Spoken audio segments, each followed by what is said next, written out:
Hi there, I'm Josie Quick and welcome to another Fiddle Quick fiddle lesson. Today I've got ducks on the Millpond for you. If you like this video and you'd like to see more, please consider joining my Fiddle Club on Patreon. Patreon is a platform that allows you to support creators, and in this case you'll support my creating more fiddle tune videos for you. Let's start with a slow version of this so you can get a chance to hear the song, and then we'll break it down into parts, and then I'll show you some ways to dress it up. So here I go.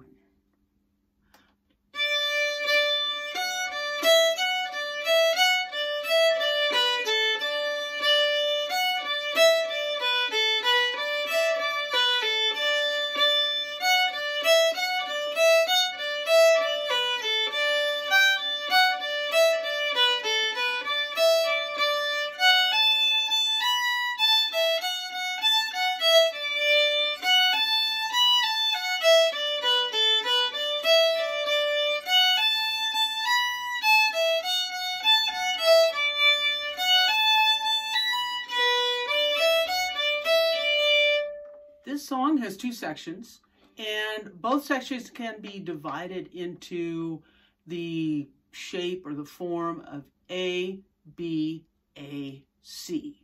So let's do the first part. Here's your A section. Starts out with two strong Ds that remind me of John Ryan's polka. So we have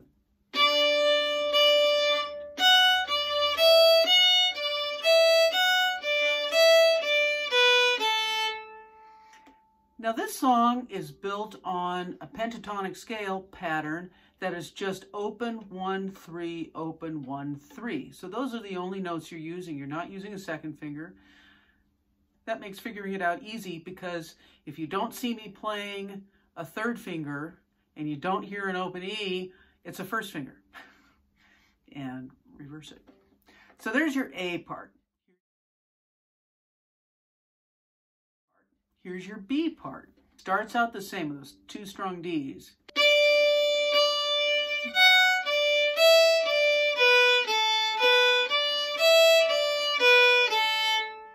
Notice how I kept my third finger down the whole time. I'm going to do this again, and I'll pick up the third finger so you can see better what I'm doing. But when you learn this, learn it keeping that third finger down, because it's going to come in handy for dressing it up later. So here we go.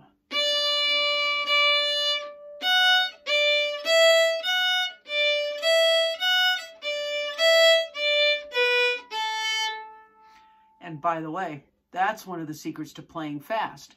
If I was picking up my fingers each time, it would get sloppy. All right, so now we do the A part again.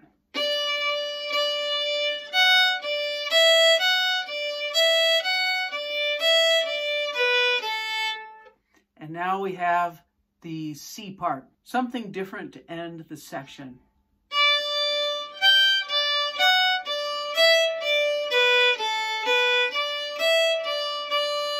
I will pick up my fingers so you can see what's going on.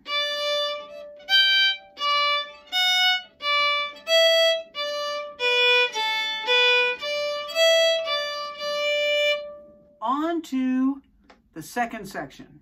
So it's got its own A, B, A, C shape as well, which is a very common shape in fiddle tunes. If you learn to listen for that, cuts down on the time it takes to learn something. So here we go. We've got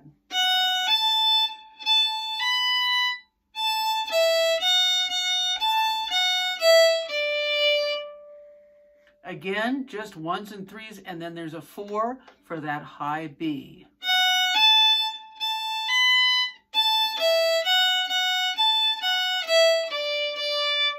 When you're reaching for that B, a couple of things to keep in mind for that, a fourth finger, anytime you use a fourth finger, the fourth finger doesn't need to be as curved as the third finger or any of the other fingers. See how curved my third finger is, but you see how my fourth finger has a slight curve. Now I'm not letting it bend backwards like this. I'm keeping a slight curve and it's still on its tip. I'm bringing my elbow around a little bit in order to reach it. You can see to get that fourth finger. All right, so that A part one more time for good luck.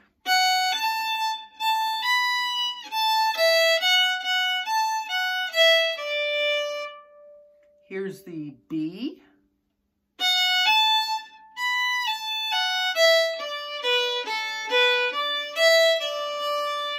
Now we do that A part again.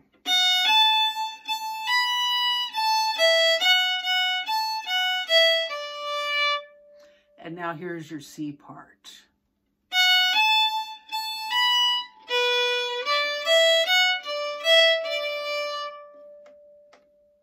Again, without my fingers held down.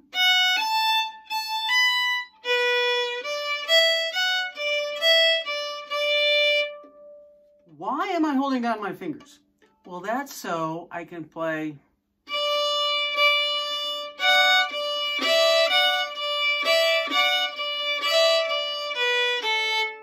Sounds a whole lot more fiddly right there, doesn't it? Keeping that third finger down and playing it along with any of your E strings. Again, I'm holding my third finger down and doing the double stop with that E.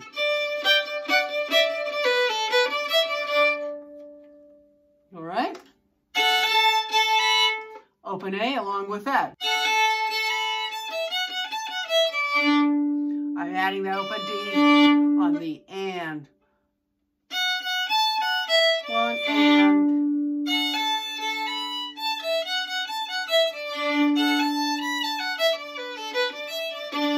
One of the other ways that I make this more fiddly, I'm trying to emphasize the 2 and the 4, often by using a double stop, but sometimes by just giving a little accent in my bow. So I'll slow that down, show you what that sounds like. So I've got.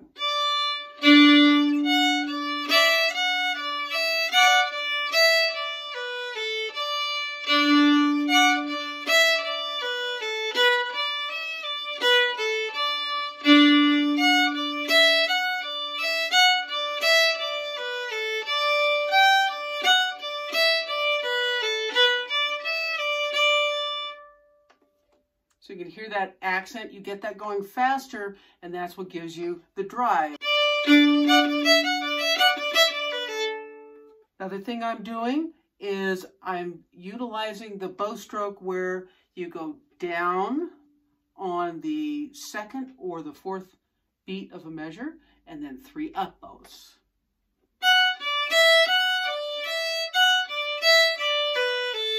So that down bow gives a natural accent because you go fast and then the other notes are slow. So you're going fast, slow, da, da, fast, slow, da, da. So.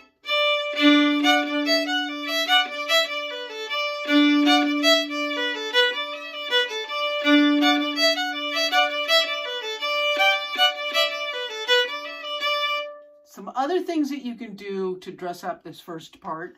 I've heard some versions where instead of 2 Ds, we have D, E, F sharp, E. So there's a possibility. And then taking those notes, you can dress those up, add the D in between.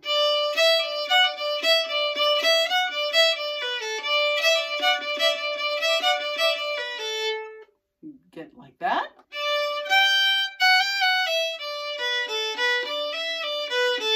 Throwing a little triplet in there. The B part, I've heard several variations on this. Or.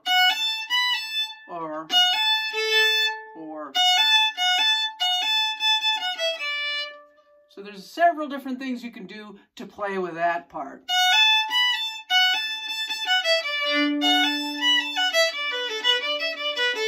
I like to add some extra notes there at the end.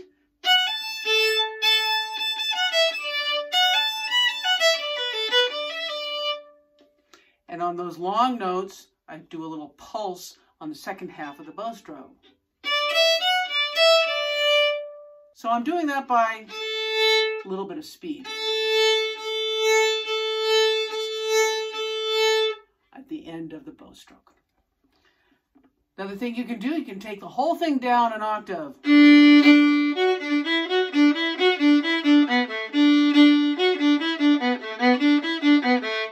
And since this is in the key of D, you can use your open A while you're playing those notes. So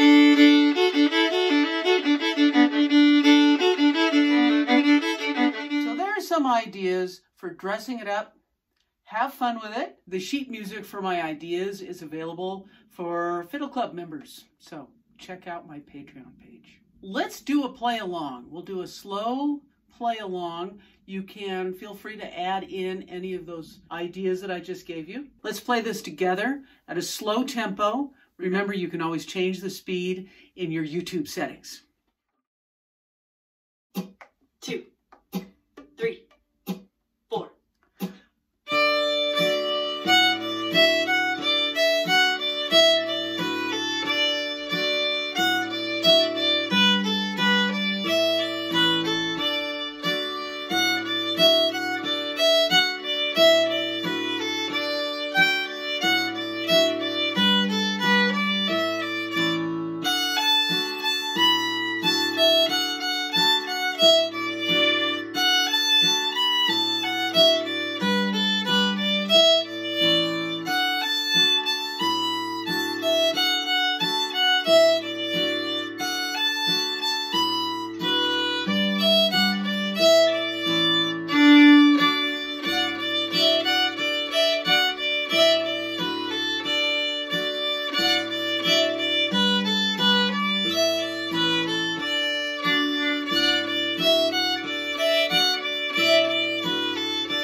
watching. Hope you enjoyed playing along with me. See you next time.